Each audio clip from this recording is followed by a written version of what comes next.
Just don't like it. It's so writing, isn't it? Every time you do it, turn to page 54 and you do, for an hour you do that. And you keep doing it every time. Don't like the teachers. You need skill, don't you? To learn. Oh, but you don't need too much of it. I think they give us too much skill. Each day in term time, 8 million children go to school. They're compelled to do so by law. And in 1973, there'll be another 250,000 of them, because the school leaving age is to be raised to 16. We've had compulsory schooling for over 100 years now, and most people assume that we couldn't do without it. Good morning. Sit down, please. Not everyone, though, has always had this reverence for schools. 50 years ago, Bernard Shaw thought they were worse than prisons. At least in prison, he said, the warders didn't force you to read the books they'd written. Recently, other writers have taken up the same idea. Teachers, they say, spend so much time making sure the children are there that there's no room left for education. Kenneth? Yes, sir. Richard? Yes, sir. Peter? Yes, sir. Karen? Yes, sir. Gerda? Yes, sir. Whatever we think of compulsory education, it's official policy to extend it by an extra year. Is it a good idea? There's no doubt that it's producing increasingly severe problems which are making life more and more difficult for the teachers who have to run the schools. Well, some time ago there was a very sad case, wasn't there? A boy was actually killed in the playground. Now, there's always a danger in making a generality from a highly spectacular particular, but nevertheless we have evidence in our files of cases where violence, where a knifing incident, in fact, where 3 stitches were used in a school in the Midlands, in the East Midlands. We had a case of a teacher whose leg was broken. There was the case of the teacher who was kicked in the groin and finally brought down the lad in a rugby tackle and found it necessary to use a punch. In fact, it fractured this was a big lad, a 16-year-old boy, fractured his jaw. I suppose they say the teacher hits back literally. But these are cases, these are the dramatic ones, but many classroom teachers are particularly frustrated not by the dramatic axe-swinging, knife-wielding incident, which mercifully are few and far between, but the persistent, almost endemic classroom unrest. If the country, if the government, if the state insists that they go to institutions marked school, and perhaps that institution is not providing what they need, but given that the country is saying, and this is what the Secretary of State is saying, that next year, or next year from then on, all our youngsters are going to stay on, whether they like it or not, for another year of compulsory schooling, then what we say is that there will be an increase in disciplinary problems. Well, boys and girls, over this last couple of weeks, we've all been working, as you know, on ancient... And it's not just in discipline and violence, though that's what makes the headlines. A more serious complaint against compulsory school is that it fails to deliver the goods. In one Midlands city, 6 children out of every 100 leave school semi-literate, unable to read even a simple newspaper. Now, how far is it across the English Channel? That's a good guess, Roger. About 20 miles. About 20 at its shortest point. And many more children simply skip school altogether. In some schools, attendance figures are down to 75%. So what's the answer? Tougher discipline? More compulsion? Many teachers think so, and some parents instinctively agree. But others take exactly the opposite view. To them, education and compulsion just don't mix. A group of teachers in Liverpool have put these ideas into practice and have set up what they describe as a free school, which is just what it says it is, free. For the first time, working-class parents in this area of Liverpool have an alternative to the local state school available to them. But it's free in another sense also. There are no formal lessons. Though to comply with the law they have to keep a register, the children are free to follow whatever activity suits them best. No. A free school is a place which operates in the way that the people in it want it to operate. If you want to make rules, you make rules. And when you find out the rules don't work, you change them. You know, and it changes to meet all the various requirements of the people in it. It's a constantly changing thing. It's nothing, you see. You're not setting up anything because you're setting up change. And all free schools will be different. When I think of the inefficiency of schools that I've taught in the state system, in that the kids come into the school At least the first three-quarters of an hour is nothing. It consists of perhaps going into assembly, stand up, sit down, filing off into rooms, stand up, sit down, get your books out. It's chopped up. The day is chopped up into bits. Now, it just doesn't happen. We're far more efficient than that, because when a child sits down at these desks over here, it is for a definite reason. They know what they want to do. They know where they're at. And they respond. They respond to you. They come and say, you know, I want to do this. Come and show me. It's important. It's powerful. And the parents are just as keen on the school as their children. I met Bill Murphy socially, and I'd read one or two things on Neil's, A.S. Neil, his free school at Summerhills in the south of England. And I was very impressed with their ideals and the hopes to get one off the ground here. And I enrolled Brian. Brian's very, very happy there. We are too. But I find that to the kids at the ordinary school, lessons are just monotonous. It's just the same old thing from 9 till 4, history, geography. When Jim comes home, Jim will tell us what he's been doing.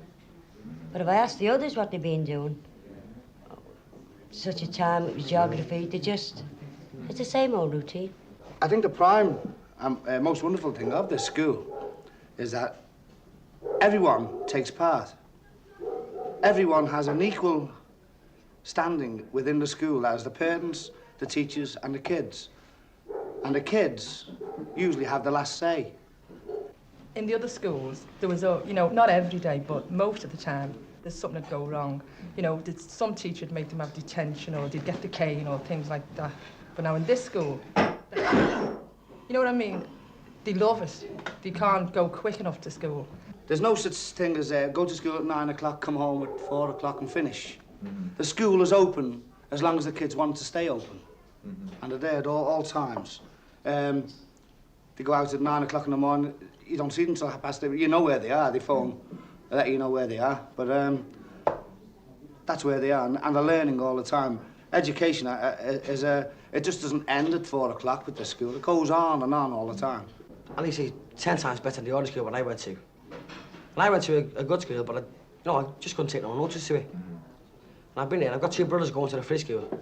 But they get along well finer than what I did. Because they come home and they ask all kinds of questions like, but when I come home, I just wanted to get changed. I know, go out like I didn't want to know about education. If it's something one of the kids have asked about shipping, well, they get taken down to docks. If it's about the countryside, they go to the country.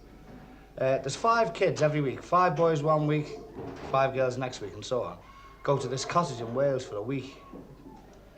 And you wouldn't believe the change that you see in those kids in a week after leaving all this filthy atmosphere here and going to Wales for 5 days. There's things like this, and the kids organise all this themselves. They come and talk to me, and you know what I mean, they talk to me as a son. Whereas before, like, they was talking, and it was just like they was little kids. They didn't want to know, you know what I mean? And I didn't want to know. But now they're asking me different questions. And sometimes I can't answer them myself. You want to go to free school? You know what I mean? I'll have to go there. You know what I mean? But there's nobody going to roar at them or belt them if they don't attain a certain standard of education, which at the school I went to, this is all we ever got. I think that's why I'm punch drunk. Well, you've only got to look at it when we used to go to school. We get there for 9 o'clock. We come home at 12 o'clock. You know what I mean? And sometimes we're, trying to get up the road like in Sag. And we didn't want to go to school. But now these kids, they want to go. I don't know why, but they just want to go. There's a word he's just come out with, Sag. This is a slang term in Liverpool for playing truant. We haven't got one instance of any of these kids playing truant since they started there. I think that speaks for itself. People just think of the free school just for the kids. This free school is contributing to this area something that's never had before. There's no pensioner in this area who will be alone because of the activities of this Scotland Road Community Trust, which incorporates the free school. The free school itself, the premises, invite pensioners in for cups of tea, something to eat, subsidised meals. The unemployed, I'm unemployed now. In this area now, I work down the docks. I'm not a docker, but I worked on the dock estate. And in this area, there's a fantastic amount of unemployment. But we've all got somewhere to go. We can go to the free school. We can pass our time away there. We can do little odd jobs and things like that. If you walk through one of these schools around here, someone's always out to see what you're doing there. You know, and chasing off the school grounds, like. But there's free school, you can go in there anytime you want and be welcomed in. And no one wants to know what you're doing. Just go there, you know, please yourself, like. There's no headmaster. Everyone's got an equal share in the running of the school, parents, kids and teachers.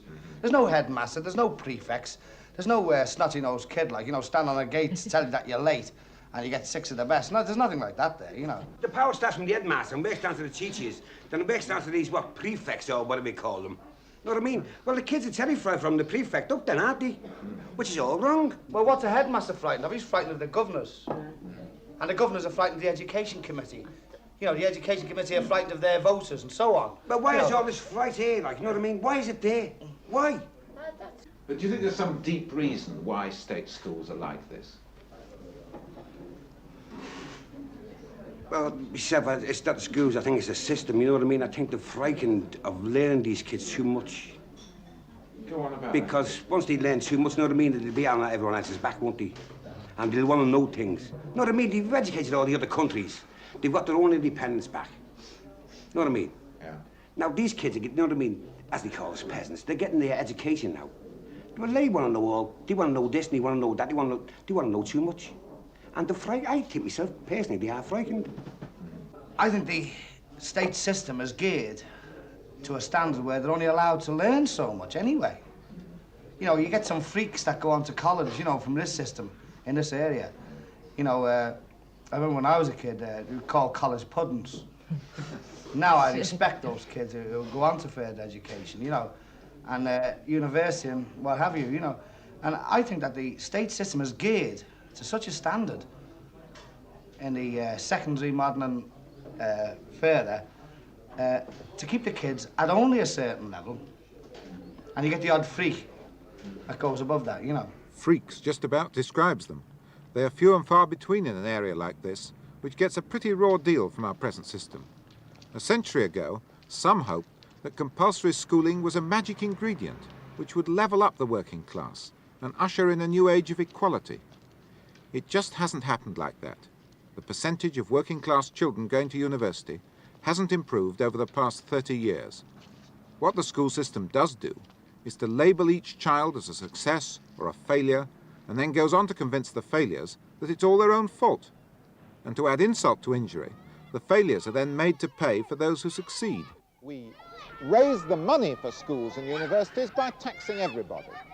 And yet we spend most of these taxes on a privileged few. They get the best teachers, the best schools, and an expensive university education. Sometimes we spend as much as £10,000 or £12,000 on a single individual, whereas the children from areas like this, the children that need it most, only get about a third or even a quarter as much of this money spent on them. And of course the reason is that education at a university like this is so expensive. The fact that the cost shoots up each year ensures that it will always be a luxury for the few. We could never even afford to provide it for half the population. To many people, this isn't important. To them, schools are there to produce the trained manpower we need to run the country and boost national prosperity. Or at any rate, that's the idea, though it hardly works any longer. Today, for many people, however many degrees and certificates they've got, there simply isn't a job. We are conspirators in the great training robbery, that it's a self-justifying system. In fact, and this is the point, I think, the strong point for alternatives in and beyond the system, is that we are now beginning to appreciate that the reasons for lack of progress are in fact structural. It's a myth to think that people who have public school type education will get public school type jobs, because those jobs are not available and they are got for reasons other than public school education. So the whole attempt to adjust elite education down through the public schools, through the grammar schools, even into the comprehensive schools, is really leading people up a blind alley. Both at the school level and at the university level, the whole myth of certification is being blown, because certification is not leading to employment. We already, like a third world country, have graduate unemployment, we have school leaver unemployment, And if governments were honest, they would admit that this is liable to increase rather than decrease. There's nothing wrong here for them. They built a new school here. It's worth millions, let's say. And what good is it going to do them when they have to leave home to get a job for the qualifications that they've been there for? Well, are you saying the qualifications they get here don't help them get a job? That's right. They don't help at all. Anywhere? Anywhere. Yes. Depends how far down you go. How far down where? South. That's it. That's what I'm on about. Why get all your qualifications to leave home? I mean, you don't need 5 GCE O levels just to work down the pit, do you? I think that making education compulsory in the 19th century was a very socially progressive act, because the situation that the country was in at the time was that a lot of people who could have benefited from state education weren't getting it, so that at that time it was a progressive act. The trouble is that people now automatically think that because compulsory education was good at one time, that extending it to 16-year-olds is also a progressive act. And I would query it very much. I mean, people already are having fantastic difficulties with the school leaving classes. A lot of them don't come, you know, a lot of them just stay at home. And I think that perhaps the one good thing about raising the school leaving age is going to be that they'll find that on the whole people don't go, and teachers might actually be forced to think for the first time in many years what their responsibility is for persuading people to come and work with them. You know, they might actually have to think about what they're on with and what they're doing and how interesting their subject is and so on. In fact, there's a good deal of thinking going on in state schools. Some of them are opening their doors and becoming community schools, open to all the people all the time. At one of Sheffield's new comprehensive schools, Rowlinson, the emphasis is away from compulsion and towards choice.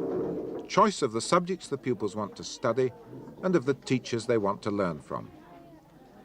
It's no longer a set of classrooms for children to have lessons in from 9 till 4, but rather a communal building with libraries, workshops, laboratories and a swimming pool, which are open in the daytime and the evenings for everyone to use. They aim to get away from a narrow, compulsory view of schooling so that they can provide a wider education for young and old alike. I think it's symbolic that we have no gates at our entrance. We have tried to make Rowlinson an open community, an outward-looking community.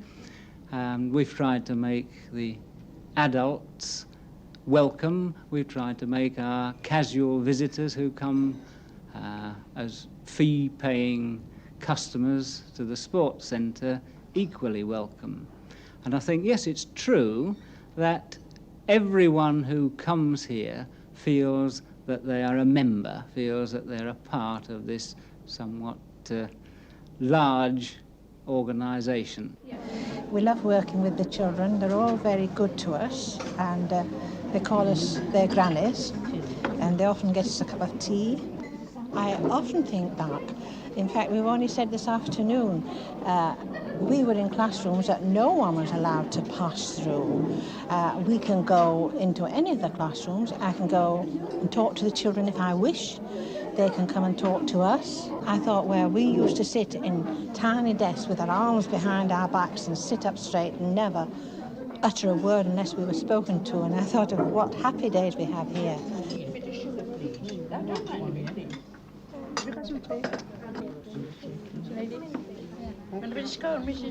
Many years ago, when I was much younger, I thought it was essential to educate everyone to the limit of their ability, and at that time I thought compulsory education was the answer. I think now that education must be a voluntary process, although the younger one is, the more guidance one needs as to what's necessary. So, yes, I would say that the way we're going would tend towards making education pleasure and therefore voluntary. I'm against compulsory anything I mean, the myth of the progressive education system at the moment is that on the one hand, you say people must be locked in schools from the age of 5. Now, come on, be free. Here's your sand and your water. Play with it, you know. But you say in the first place they've got to go. And I think there's a contradiction here between what people say they're trying to do and what the actual system is forcing on them. I certainly think that we should look very carefully. I mean, I don't think it's any question of saying, pie in the sky, let's sweep schools away and just forget about them. But I certainly think that we should look very carefully at finding practical ways of starting to de-school, of involving young people. I mean, a very good way would be simply to say, everybody leaves school at 11 and goes and works with grown-ups somewhere else. When I actually sit and think that at this moment, has the magic bell gone? I don't know. But roughly at this moment, there are several million kids sitting pointlessly in buildings all over the country, learning, pretending to learn rubbish, and what they're really learning is that your life is organised from the cradle to the grave, and that when bells ring you jump, and you only go out when people say you can, and so on, you know. It seems to me to be a monstrosity, and I would be all in favour of starting to demolish it immediately. But the kids themselves will demolish it by not going.